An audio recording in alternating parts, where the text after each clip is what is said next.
ദൈവനാമത്തിൽ വന്ദനം. മത്തായിയുടെ സുവിശേഷം 4-ാം അധ്യായം 10-11 വാക്യങ്ങൾ ഞാൻ വായിക്കുന്നു. യേശു അവനോട്, സാത്താനെ, എന്നെ വിട്ടുപോകും. നിന്റെ ദൈവമായ കർത്താവിനെ നമസ്കരിച്ച് അവനെ മാത്രമേ ആരാധിക്കാവൂ എന്ന് എഴുതിയിരിക്കുന്നുവല്ലോ എന്ന് പറഞ്ഞു. അപ്പോൾ പിശാച് അവനെ വിട്ടുപോയി. ദൂതന്മാർ അടുത്തു വന്ന് അവനെ ശുശ്രൂഷിച്ചു. കർത്താവായ യേശുക്രിസ്തു തന്റെ പ്രവൃത്തി ആരംഭിക്കുന്നതിന് മുൻപായിട്ട് സാത്താനാൽ പരീക്ഷിക്കപ്പെട്ട സംഭവമാണ് ഇവിടെ മത്തായി വിവരിക്കുന്നത്. യേശുക്രിസ്തു സ്നാനമേറ്റ ഉടൻ തന്നെ ഈ പരീക്ഷയിലേക്ക് കടക്കുന്നതായിട്ടാണ് മത്തായി രേഖപ്പെടുത്തിയിരിക്കുന്നത്. യോഹന്നാൻ സ്നാപകൻ മാനസാന്തര പ്രസംഗം നടത്തിക്കൊണ്ടിരുന്ന സമയത്ത് മറ്റുള്ളവരെ പോലെ കർത്താവായ യേശു സ്നാനമേൽക്കുവാൻ വരുന്ന കാഴ്ചയാണ് മത്തായിയുടെ സുവിശേഷം 3-ാം അധ്യായത്തിൽ നാം കാണുന്നത്. യോഹന്നാൻ സ്നാപകന്റെ പ്രസംഗം കേട്ട് പരീശന്മാരും ശാസ്ത്രിമാരും അതുപോലെ സാധാരണ ജനങ്ങളും ചുങ്കക്കാരും പാവികളും ഒക്കെ വന്ന് അവിടെ സ്നാനമേൽക്കുകയുണ്ടായി. ആ കൂട്ടത്തിലാണ് യേശുവും വന്ന് സ്നാനമേറ്റത്. അവയെപ്പറ്റി 3-ാം അധ്യായം 13 മുതലുള്ള വാക്യങ്ങളിൽ പറയുന്നു. അനന്തരം യേശു യോഹന്നാനാൽ സ്നാനമേൽക്കുവാൻ ഗലീലയിൽ നിന്ന് യോർദാൻ കരെ അവന്റെ അടുക്കൽ വന്നു. യോഹന്നാനോ അവനെ വിലക്കി, നിന്നാൽ സ്നാനമേൽക്കുവാൻ എനിക്ക് ആവശ്യം, പിന്നെ നീ എന്റെ അടുക്കൽ വരുന്നുവോ എന്ന് പറഞ്ഞു. അപ്പോൾ യേശു വന്നപ്പോൾ യോഹന്നാൻ മനസ്സിലായി വന്നിരിക്കുന്നത് യേശുവാണ്, ലോകത്തിന്റെ രക്ഷകനാണ്. ഈ യേശുവിന് വേണ്ടി ഈ വഴി ഒരുക്കുവാൻ വേണ്ടിയാണ് ദൈവം തന്നെ അയച്ചത്. അങ്ങനെ ഇരിക്കെ യേശു തന്റെ കൈക്കീഴിൽ സ്നാനമേൽക്കുക എന്ന് പറയുന്നത് ശരിയായ നടപടിയല്ല. ലോകരക്ഷകനായ യേശുവിന്റെ കൈക്കീഴിൽ യോഹന്നാൻ സ്നാനമേൽക്കുകയാണ് വേണ്ടത് എന്നാണ് യോഹന്നാൻ അഭിപ്രായപ്പെട്ടത്. യേശു അവനോട്, ഇപ്പോൾ സമ്മതിക്ക, ഇങ്ങനെ സകല നീതിയും നിവർത്തിക്കുന്നത് നമുക്ക് ഉചിതമെന്ന് പറഞ്ഞു. എന്നാറെ അവനെ സമ്മതിച്ചു.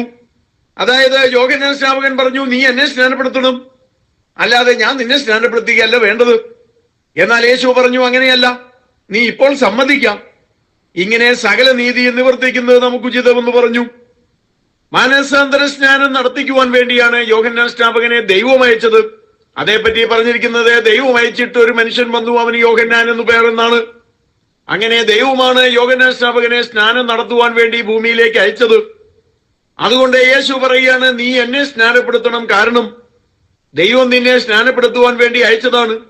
അങ്ങനെ ഇരിക്കെ നീ എന്നെ സ്നാനപ്പെടുത്തുന്നത് നീതിയാണ്, ഉചിതമായ കാര്യമാണ്.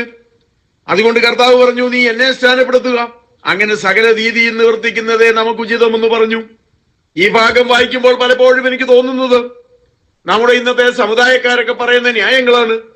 അവരെ ജനിച്ച ഉടനെ, അവരെ ശിശുവായിരുന്നപ്പോൾ ആരോ അവരുടെ തലയിൽ കുറച്ച് വെള്ളം ഒഴിച്ചെന്ന്, അതുകൊണ്ട് അവർ സ്നാനപ്പെടേണ്ട ആവശ്യമില്ലത്രേ. മാത്രമല്ല, അവർ ക്രിസ്തീയ കുടുംബത്തിലാണ് ജനിച്ചത്. ചിലർ പറയും, ഞങ്ങൾ ക്രിസ്തീയ കുടുംബത്തിൽ ജനിച്ചത് കൊണ്ട് ഞങ്ങൾക്ക് പാപമില്ല. ചിലർ പറയും, ഞങ്ങളുടെ തലയിൽ വെള്ളം വീണത് കൊണ്ട് ഞങ്ങൾക്ക് പാപമില്ല, ഞങ്ങൾ ഇനിയും ക്രിസ്ത്യാനികളായിട്ടങ്ങ് ജീവിച്ചാൽ മാത്രം മതിയാകും. പക്ഷേ ഇങ്ങനെയുള്ള ആൾക്കാരൊക്കെ യേശു പറയുന്ന ഈ കാര്യങ്ങളൊന്നും ശ്രദ്ധിക്കേണ്ടതാണ്. കർത്താവായ യേശു ക്രിസ്തുവിനെ ഒരു വിധത്തിലുള്ള പാപവും ഇല്ലായിരുന്നു. യേശു പാപം കൂടാതെ ജനിച്ചവനാണ്. എന്നിട്ടും യേശു സ്നാനമേറ്റു എന്നോർക്കേണ്ടതാണ്. യേശു സ്നാനമേറ്റില്ലെങ്കിൽ എന്ത് കുഴപ്പമാണ് വരുന്നത്? യേശു നരകത്തിൽ പോകുമോ? അങ്ങനെ ഒരു സംഭവം ഉണ്ടാകത്തില്ല. യേശു സ്നാനമേറ്റില്ല എങ്കിൽ വിശേഷിച്ച് ഒരു ദോഷവും ഉണ്ടാകുവാനില്ലായിരുന്നെങ്കിലും ദൈവത്താൽ അയക്കപ്പെട്ട യോഹന്നാന്റെ കൈക്കീഴിൽ സ്നാനമേൽക്കുവാൻ യേശു തയ്യാറായി. പക്ഷേ സമുദായക്കാർ പറയുന്നത്, ഞങ്ങള് ചെറുപ്പത്തിൽ മാമോദീസ മുങ്ങിയതാണ്, അതുകൊണ്ട് ഞങ്ങൾ ഇനി സ്നാനമേൽക്കേണ്ടതില്ല. പക്ഷെ ഇവര് പറയുന്നത് കള്ളമാണ്, ഇവര് മുങ്ങിയില്ല. രണ്ടാമത് ആരാണ്ട് ഇവരുടെ തലയെ കുറിച്ച് വെള്ളം ഒഴിച്ചു എന്നല്ലാതെ വിശേഷിച്ച് ഒരു സംഭവവും നടന്നിട്ടില്ല. തലയിൽ ഇങ്ങനെ കുറച്ച് വെള്ളം ഒഴിച്ചാല് അതുകൊണ്ട് രക്ഷിക്കപ്പെടുമായിരുന്നെങ്കിൽ എന്ത് എളുപ്പമുണ്ടായിരുന്നു. കർത്താവായ യേശു ക്രിസ്തു മരിക്കേണ്ട ആവശ്യം പോലും വരികയില്ലായിരുന്നു. എന്നാൽ സ്നാനമേൽക്കുക എന്ന് പറയുന്നത് രക്ഷിക്കപ്പെടുവാൻ വേണ്ടിയല്ല. കർത്താവായ യേശുവിനെ രക്ഷിതാവായി സ്വീകരിച്ചതിന് ശേഷം ശവമടക്ക് ശുശ്രൂഷ എന്ന് പറയുന്നത് പോലെ, ഒരു വ്യക്തി മരിച്ചു കഴിഞ്ഞാൽ അവന്റെ ശവം അടക്കുന്നത് പോലെ പാപസംബന്ധമായി മരിച്ചവരുടെ ശവമടക്കുന്ന ഒരു ശുശ്രൂഷയാണ് സ്നാനം എന്ന് പറയുന്നത്. അല്ലാതെ ആരെങ്കിലും തലയിൽ കുറച്ച് വെള്ളം ഒഴിച്ചത് കൊണ്ടൊന്നും ആകുന്നില്ല. രക്ഷിക്കപ്പെടാതെ വെള്ളത്തിൽ മുങ്ങിയത് കൊണ്ടുമാകുന്നില്ല.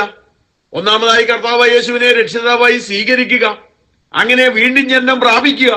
അതിനുശേഷം ആ പഴയ മനുഷ്യനെ കുഴിച്ചിടുക, പുതിയ മനുഷ്യൻ ഉയർത്തെഴുന്നേറ്റ് വരുന്നു എന്നുള്ള സങ്കല്പത്തോടെ ആ പഴയ മനുഷ്യനെ ഒന്ന് കുഴിച്ചിടുന്ന ശുശ്രൂഷയാണ് ജ്ഞാന ശുശ്രൂഷ എന്ന് പറയുന്നത്. അത് തികച്ചും ആവശ്യമാണ് എന്നതിന് ബൈബിളിൽ നൂറുകണക്കിന് തെളിവുകളുണ്ട്. അതേപറ്റി വിശദമായ ഒരു സ്റ്റഡി വീട്ടിലൊരു ബൈബിൾ സ്കൂൾ എന്ന ആ CD പരമ്പരയിൽ നിങ്ങൾക്ക് കാണാവുന്നതുമാണ്. അതുകൊണ്ട് ഞാൻ ആ വിഷയം ഇവിടെ വിശദീകരിക്കുന്നില്ല. നാം ചിന്തിക്കാൻ പോകുന്ന വിഷയം അതല്ലല്ലോ. എങ്കിലും സാന്ദർഭികമായി പറഞ്ഞു എന്നേ ഉള്ളൂ. കർത്താവായ യേശു യോഹന്നാന്റെ കൈക്കീഴിൽ സ്നാനമേറ്റു.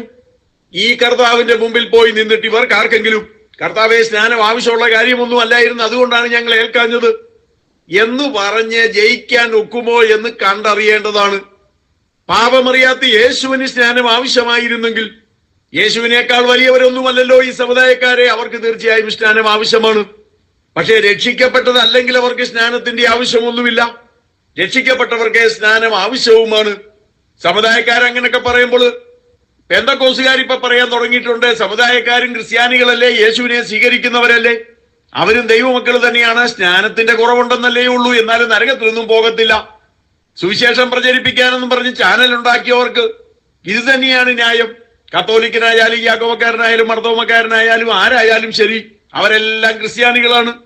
ചാനലിനെ അനുഗ്രഹിക്കുന്നത് കത്തോലിക്കയിലെ യാക്കോബയിലെയും മർത്തോമായിലെയും ഒക്കെ തിരുമേനിമാരാണ്. അവര് പറഞ്ഞ അഭിപ്രായങ്ങള് എന്തോ മഹത് കാര്യങ്ങളായിട്ട് ചാനലിന്റെ വെബ്സൈറ്റിൽ കാണാം. ഈ ബൈബിൾ സ്റ്റഡിയുടെ 1-ാം ഭാഗം ഇവിടെ അവസാനിക്കുന്നു.